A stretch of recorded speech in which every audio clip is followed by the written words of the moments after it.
Dawn lifts over a dry Macedonian plain, and the dust already tastes like iron on your tongue. You hear the soft chime of bridles, the nervous snort of horses that know what's coming, and beyond them, the low thunder of hooves warming up for a charge that will decide a kingdom's fate.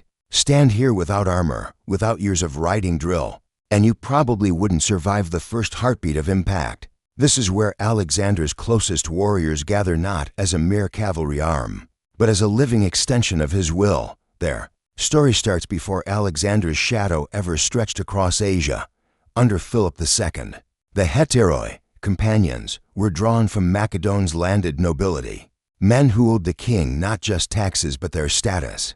Philip's great reform after the Battle of Chaeronea in 338 BCE, an officially recognized turning point for Greek politics, knit these aristocrats into a professional strike force. They were rewarded with court access, captured estates, and a seat quite literally near the king at banquets, because loyalty here was social as much as military. A side fact scholars love: many companions served as royal pages as teenagers, a system that was half honor, half hostage. Your son learned war at court, and your family's good behavior was quietly ensured.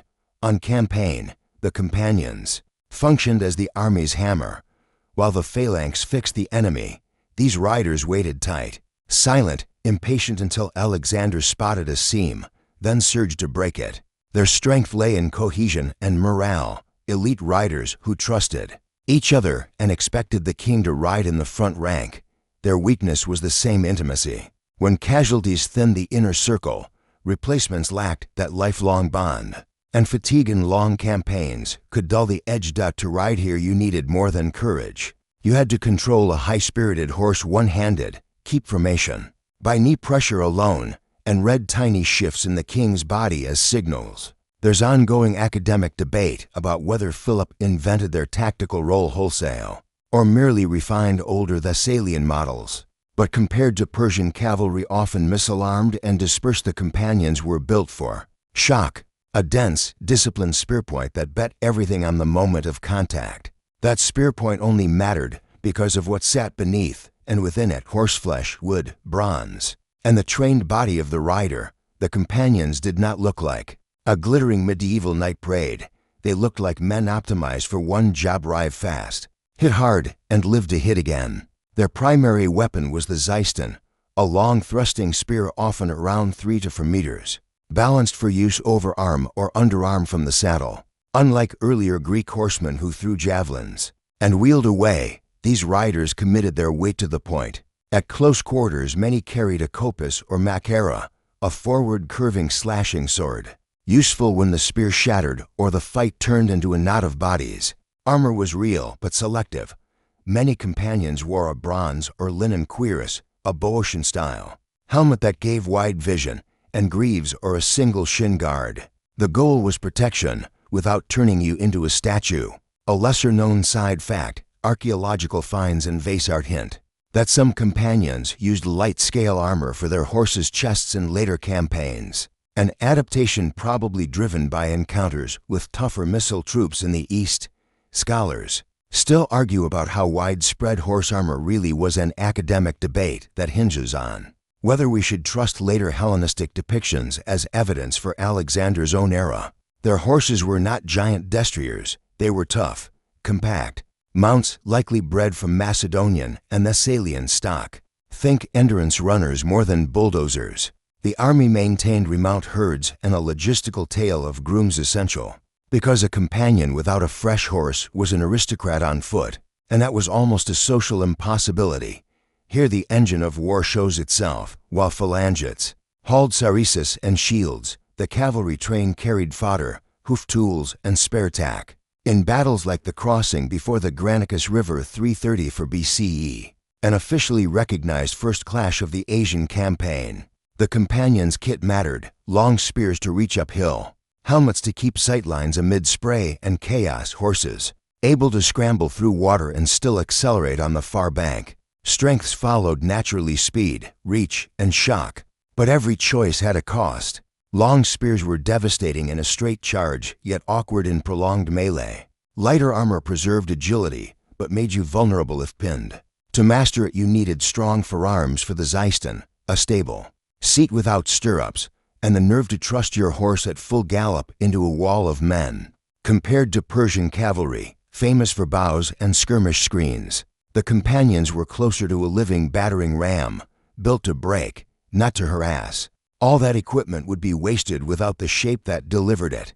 The Companion Cavalry's signature was the wedge, often described as a rhomboid or triangle with a narrow point forward, designed to punch like a chisel rather than spread like a fan. Imagine the front rank as a ship's prow, with files stepping back in widening layers. When it hit a line, pressure flowed outward, opening a crack that the following ranks could pry wider. This was not an accidental clump of nobles racing for glory. It was a drill-born geometry that let a lead horse slip through infantry the way water finds a weak seaman rock. Command sat in the tip. Alexander often rode there himself, flanked by trusted officers, men like Hephaestion or Cletus. In different phases of the war, so the formation's eyes and brain were at the very place of danger. Behind them, squadron leaders, illerks, controlled their own blocks, keeping spacing by rhythm and landmarks rather than shouted orders. Since the roar of hooves and shields swallowed speech, communication was mostly visual: a lift of the spear, a shift of the king's horse, colored plumes, and the subtle drift of the wedge telling each file whether to tighten or flare. There's a lesser-known detail from later sources. Some units used trumpet calls for broad maneuvers, but in the final charge riders relied on the almost instinctive following of the lead horse, a habit forged by endless practice. Their wedge worked in concert with the larger army system, while the phalanx advanced like a moving wall, fixing the enemy's attention. The companions angled in, often from the right wing, to strike along a diagonal. At the Battle of Charonia in 338 BCE, an officially recognized proving ground for Philip's reformed army, the cavalry wedge helped demonstrate how a disciplined shock arm could exploit a momentary gap. Yet academic debate still simmers over how standardized the wedge was. Some scholars argue it was a flexible principle rather than a fixed template, adapting to terrain and opposition. To hold formation at speed demanded rare skills. Riders had to gauge distance by peripheral vision, keep their horse aligned knee to knee with neighbors, and resist the human urge to drift toward open space. Strengths were obvious: concentrated force, quick penetration, and the ability to reform after breakthrough. Weaknesses were structural too. If the tip faltered, killed, unhorsed, or merely slowed, the wedge could blunt into a pile-up, and missile fire into tightly packed ranks could sting badly. Compared to the broader Thessalian cavalry line, built for sweeping engagements, the companion wedge was a scalpel, deadly when aimed right, risky when forced to saw through stone. The first time the wedge truly announces itself to Asia is at the Granicus River in May 334 BCE. The Persians wait on the far bank with cavalry lined along the ridge, betting that water and slope will break the Macedonian rhythm. Alexander doesn't oblige them with caution. He drives the companions straight into the ford, and the formation buckles for a moment. Horses scrambling, men jostled out of line, then bites. The xyston gives reach over the riverbank, and once a few files crest the lip, the wedge becomes a lever, prying Persian horsemen off their ground. The army functions as a machine here. Light troops and phalangites pin the center while the companions force a cavalry decision on the flank. Strength meets weakness in the same breath. Shock power wins the bank, but the charge is dangerously exposed in mid-crossing, a rolling gamble on momentum. A side fact tucked in Arrian's narrative: Alexander's helmet plume was reportedly so conspicuous that Persian nobles aimed for him specifically, which tells you how much the formation's morale depended on the king's visible presence. Xyston, November 333 BCE, shows a different kind of hammer blow. The battlefield is cramped between sea and mountains, the Panaris River slicing the line. Darius' army is larger, but space strangles numbers. Alexander keeps the companions on the right, advances the phalanx to lock the Persian center, then rides the wedge diagonally toward Darius himself. In a modern sense, it's like targeting command and control. Break the head and the body slackens. The companions exploit a weak junction between Persian infantry and cavalry, tearing a corridor that forces Darius to flee. Their strengths are almost clinical discipline under pressure, high-speed turning into a narrow, decisive thrust, but this also reveals a limit. Once the wedge penetrates, it can overrun its support, and if the phalanx fails to keep pace, the cavalry risks isolation. The rider's skills are on full display in both battles, maintaining alignment through water at Granicus, then pivoting and compressing under terrain constraints at Issus. Academic debate still circles whether Alexander's aim at Dryas was a pre-planned doctrine or an opportunistic read of the field. Some historians argue for deliberate decapitation strikes, others for adaptive improvisation in the moment. Compared to Persian cavalry, which tended to trade space for missiles and maneuver, the companions thrive in the opposite environment. They want a seam, a second of hesitation, and then they bet everything on the break. Ephesus was a knife fight. In a hallway, Gaugamela, on the 1st of October 331 BCE, is war on a stage built for spectacle. Dryas chooses flat, open ground and even has parts of it leveled, an officially recognized event where Persian engineering tries to turn terrain into a weapon. Scythed chariots and dense cavalry screens are meant to drown the Macedonians in width, to stretch that right-wing hammer until it snaps. Alexander answers not with brute symmetry, but with choreography.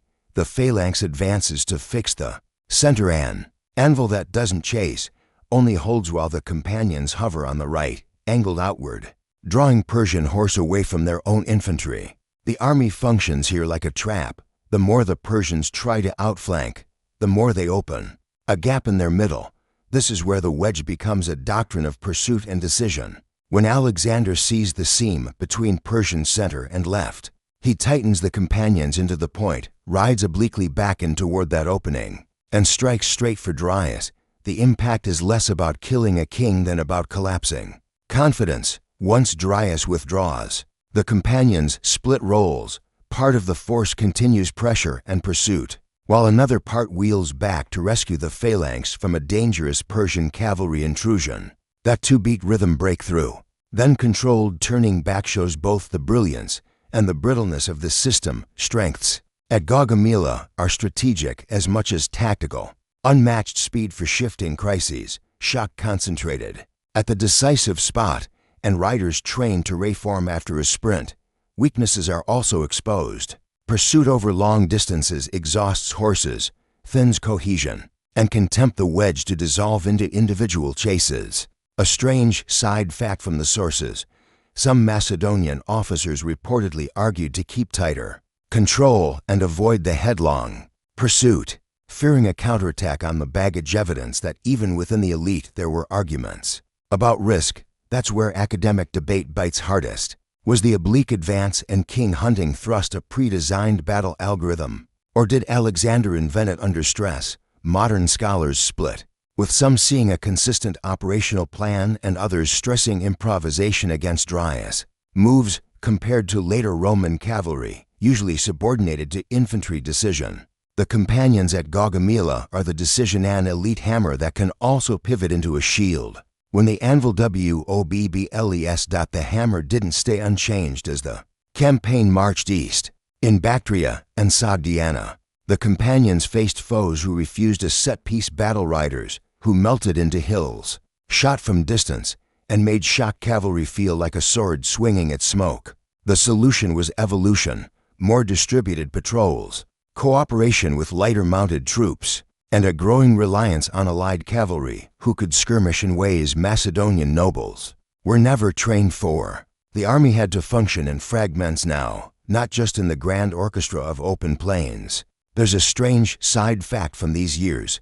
Alexander encouraged marriages between his officers and local noble women at Susa in 320 for BCE, partly political, but also a way to bind cavalry elites to the new empire, an attempt to reproduce companion loyalty in foreign soil. At the Hydaspes River in 326 BCE, another officially recognized battle, the companions meet perhaps their toughest test. Indian cavalry backed by war elephants. The wedge still strikes, but its target selection becomes more careful. Alexander uses the companions to smash the Indian wing and then to exploit the panic created when elephants are isolated and harassed by infantry and missiles. Strength is adaptability shock where it still works, restraint where it doesn't. Weakness is attrition, the further from Macedon they ride. The more replacements come from varied backgrounds, and the social glue of the old heteroi thins. Academic debate flares here over decline versus transformation. Some historians argue the companion arm degraded simply because elite Macedonian manpower was finite. Others say it became the nucleus of a broader, more cosmopolitan cavalry system. Either way, after Alexander's death in 323 BCE, the companions are pulled apart by the successor wars. Their tactics live on wedge charges. King-led shock cavalry but without the same personal bond to a single leader. The unit's unique edge fades into the larger Hellenistic cavalry tradition. Compared to Persian nobles who fought as regional magnates with loose coordination, or to later Parthian cataphracts who relied on armor and bows, the companions were a specific historical lightning strike, lightly armored enough to move, disciplined enough to hit as one, and centered on a charismatic king who could turn a formation into a decision. Step back from the dust and the glamour, and the companion cavalry looks less like a mythic superweapon and more like a perfectly tuned instrument for Alexander's kind of war. Its effectiveness came from alignment, social structure, training, equipment, and battlefield doctrine all pointed toward the same moment the shock breakthrough. In set-piece battles against armies that held lines and depended on morale at the top, the companions were devastating. Granicus Issus and Gaugamela show a repeatable pattern. Phalanx fixes, wedge finds a seam. King-led strike collapses confidence.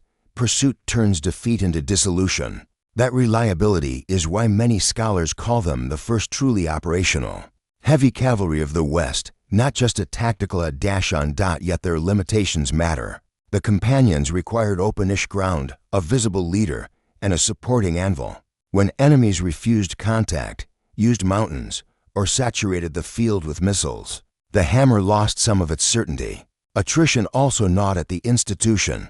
You can replace a spear. You can't easily replace a childhood of aristocratic horsemanship, and the intimate trust between king and rider. As the campaigns dragged on, the unit's social exclusivity diluted, and the special chemistry became harder to sustain. Measured against other cavalry traditions, the companions sit in a sweet spot. They lack the sheer armored staying power of later cataphracts, and didn't have the ranged dominance of steppe horse archers, but they integrated into a combined arms system better than either. Their legacy isn't just the wedge charge, it's the idea that cavalry can be the decisive arm when synchronized with infantry and guided by real-time command. In short, the companions were not unbeatable in every context, but in Alexander's hands they were exactly decisive enough, often enough, to make an empire.